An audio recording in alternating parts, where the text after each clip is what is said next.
반드시 알아야 된 권리 분석의 가장 중요한 시작입니다. 말소 기준 권리. 참 나쁜 사람입니다. 전입신고를 하셔야 됩니다.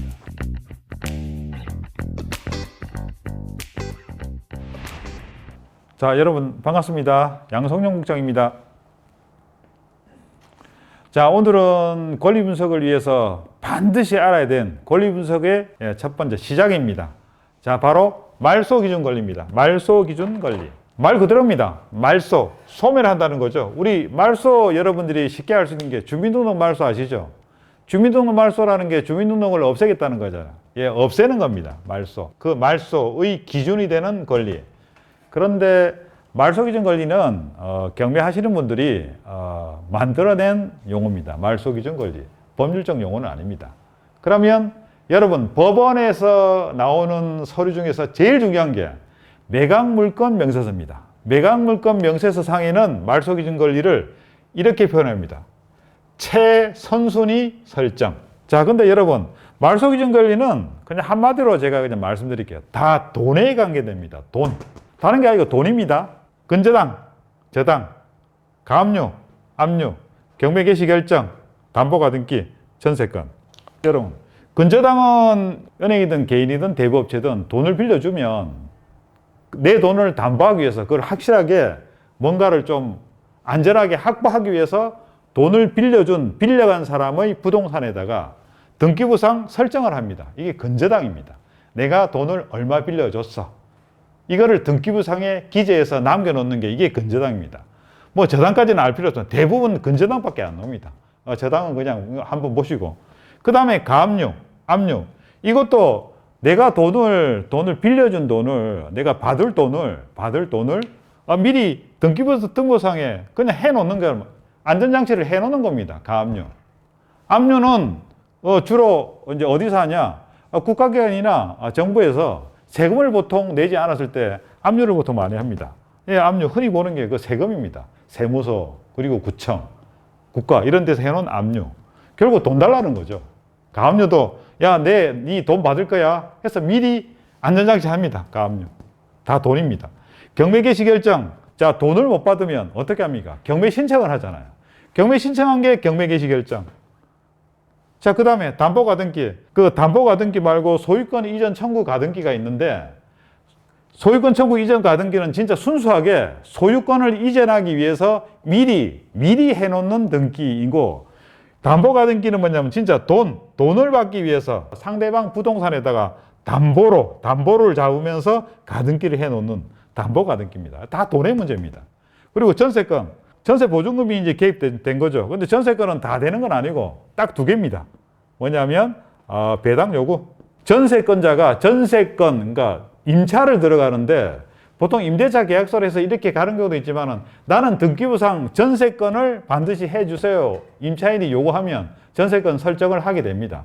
전세권 설정자가 경매가 진행된 상태에서 배당 요구를 하든지 아니면 이 사람이 경매를 집어넣든지. 됐죠? 이게 답니다. 자, 근저당, 압류가 압류, 그리고 경매 개시 결정, 그리고 담보 가등기, 전세권. 자, 이게 말소 기준 권리의 전부 다입니다. 그러니까 이것을 기준으로 해서 이것 중에서 가장 시간이 빠른 최선순위. 예를 들어서 여러분, 등기부상에 이것도 있고 막 이게 다 있다고, 근데 전체가 다 있다고 생각해 보십시오. 근데 이 근저당을 가압류를 경매 개시 결정, 담보 가등기를 한 날짜, 접수일자를 따집니다. 접수일자가 가장 빠른 빠른 권리가 등기가 최선순위 설정, 말소 기준 권리가 되는 겁니다. 날짜가, 접수일자가 가장 빠르네. 이 6가지, 7가지 중에서 날짜가 가장 빠른, 그게 말소 기준 권리입니다. 최선순위 설정. 자, 여러분 보십시오. 여기에 지금 이거는 뭐에 관계된? 돈에 관련된 거라고 했습니다. 돈, 채권, 그죠? 그럼 말소 기준 권리 아닌 것은 뭐가 있을까요? 예를 들어 지상권, 지역권. 지금 자세한 설명은 생략하고 사용권에 대한 권리들입니다. 이러면서 몇 가지가 있습니다. 그러면 이것들은 돈에, 채권에 관련된 건 아니고 사용을 하느냐 안 하느냐, 그리고 소유를 하느냐 안 하느냐. 사용과 소유 문제지 돈, 채권의 문제는 아니거든요. 그러니까 돈에 관련된 것들이 다 말소기준 권리에 해당합니다. 그중 이 중에서 날짜가 제일 빠르네요. 그럼 한번 샘플로 해보겠습니다. 일단 말소기준 권리를 찾는 거 하고 그 다음에 이 말소기준 권리를 찾고 난 다음에 말씀드리도록 하겠습니다. 여러분, 지금 첫 번째 우리가 하는 것은 등기부 등본상에 있는 권리를 가지고 따집니다. 임차인의 전입일자는 조금 이따 따지기로 하고 등기부 등본상의 권리 순서를 가지고 말소기준 권리에 의해서 소멸이냐 인수냐 한번 따져보겠습니다. 만약에 근저당 일자가 3월 1일이고 가압류가 3월 5일이고 전세건이 4월 1일이고 지상건이 만약에 5월 1일이라고 해봅시다. 이렇게 되어 있습니다. 자, 그러면 날짜가 가장 빠른 게 어느 겁니까? 요거죠. 근데 요거 따지기 전에 자, 근저당 말소기준 권리 맞습니까? 예, 맞습니다. 가압류 맞습니까? 맞습니다. 그럼 전세건을 배당 요구를 했다. 만약에 배당 요구를 했다고 칩시다. 하면 전세건도 포함됩니다. 그러니까 배당 요구를 하지 않았다. 그럼 전세건에 해당되지 않습니다. 전세건은 세모입니다. 자, 지상건 아니죠. 여기 없죠. 자, 그럼 말소기준 권리가 될 수 있는 게 하나, 둘, 요거까지 보면서 세 개입니다.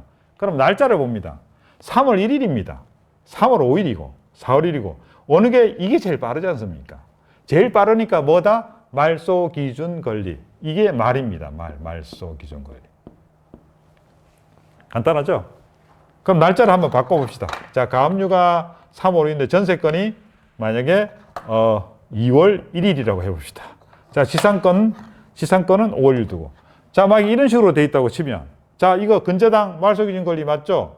가압류 말소기준 권리에 해당하고 전세건도 근데 전세건 이 사람이 배당 신청 그리고 경매 개시 결정 두 개를 했을 때와 배당 신청을 하지 않고 경매 신청도 하지 않았을 때 두 가지를 놓고 한번 해보겠습니다. 만약에 이 경우라면 말소기준 권리 맞습니다.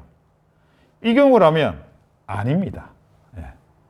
그러면 이 상태에서 날짜가 제일 빠른 게 전세건이 맞는데 요거라면 여기에 배당 요구나 경매 신청을 했다면 이게 말소기준 권리가 되는 것입니다. 만약에 안 했다면 말소기준 권리 아닙니다. 그럼 어디? 가장 빠른 게 근저당. 이게 말소기준 권리죠. 그죠? 그럼 이거는 전세건은 낙찰자가 인수한다. 등기부 등본상에 그대로 살아 있습니다. 낙찰자가 인수해서 부담을 해야 되는 겁니다. 또 시간을 조금만 바꿔보겠습니다.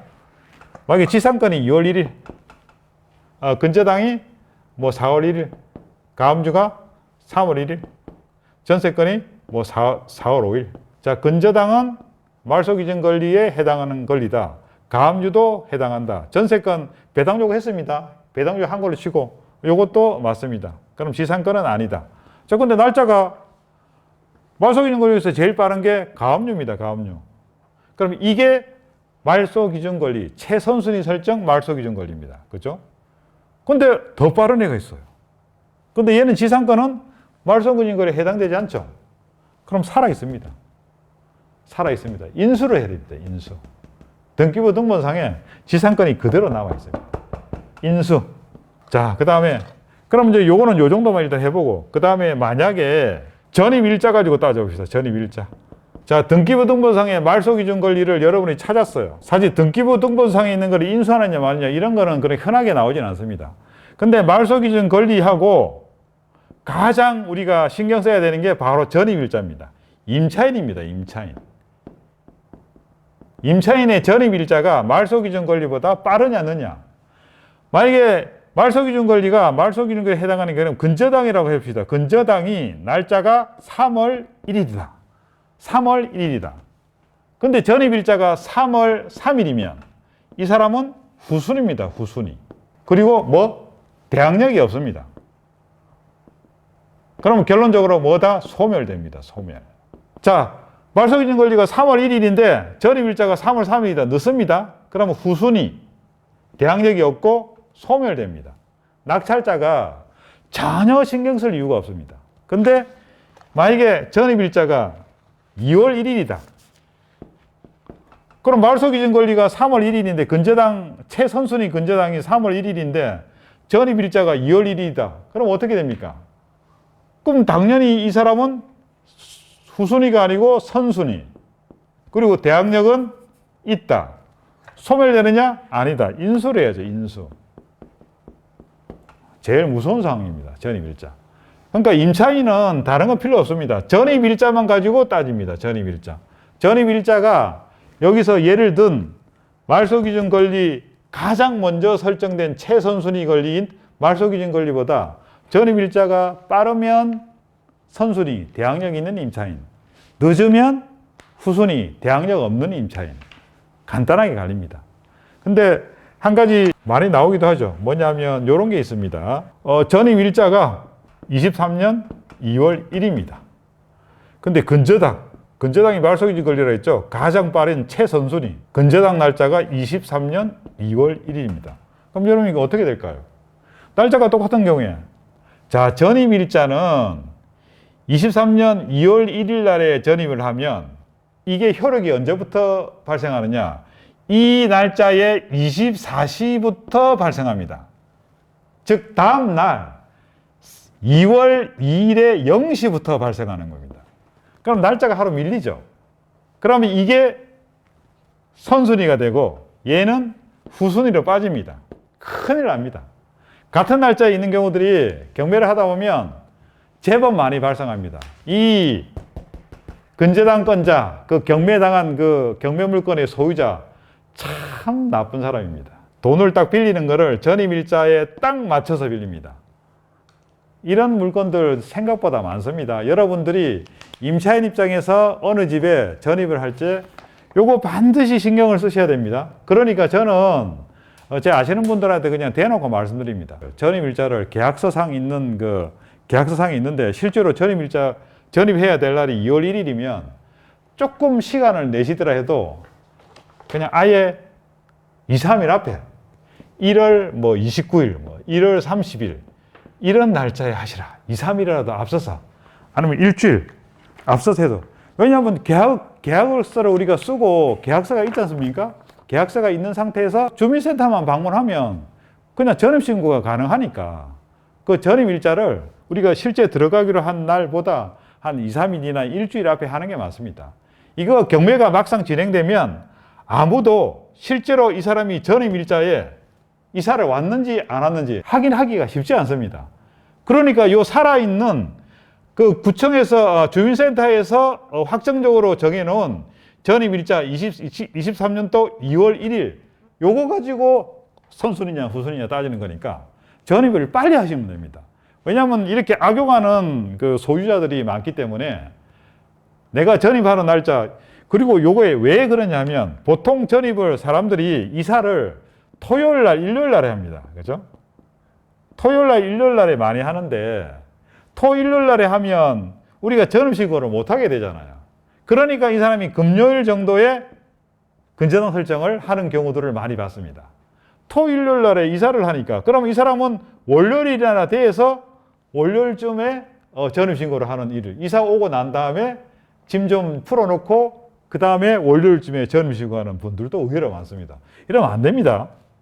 미리 토요일 이사할 것 같으면 며칠 전이라도 먼저 전입신고를 하셔야 됩니다. 마지막으로 정리를 하면 자, 말소기준 권리라고 하는 것은 매각물권 명세서에 나오는 용어 그대로 최선순위 설정, 가장 먼저 설정된 돈에 관련된 채권 권리, 돈 받을 권리 아시겠죠?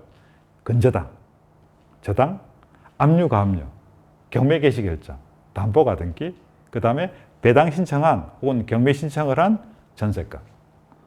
자, 최선순위 설정. 자, 권리 분석의 처음입니다. 가장 중요한 시작입니다. 자, 이걸 꼭 명심하시고 오늘은 여기서 마치도록 하겠습니다. 감사합니다.